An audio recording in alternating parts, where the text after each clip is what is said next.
بسم اللہ الرحمن الرحیم۔ حضرت موسیٰ علیہ السلام کے زمانے میں ایک شخص ایسا تھا جو اپنی توبہ پر کبھی ثابت قدم نہیں رہتا تھا۔ جب بھی وہ توبہ کرتا اسے توڑ دیتا، یہی تک کہ اسے اس حال میں 20 سال گزر گئے۔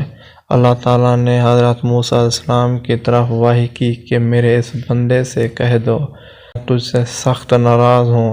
جب حضرت موسیٰ علیہ السلام نے اس آدمی کو اللہ تعالیٰ کا پیغام دیا تو وہ بہت غمگین ہوا اور جنگلوں کی طرف نکل گیا۔ وہاں جا کر بارگاہ رب عزت میں عرض کی، اے رب ذوالجلال، تیری رحمت کم ہو گئی یا میرے گناہوں نے تجھے دکھ دیا؟ تیرے بخشش کے خزانے ختم ہو گئے یا بندوں پر تیری نگاہ کرم نہیں رہی؟ تیرے غفو درگیز سے کون سا گناہ بڑا ہے؟ تو کریم ہے، میں بخیل ہوں، کیا میرا بخل تیرے کرم پر غالب آ گیا؟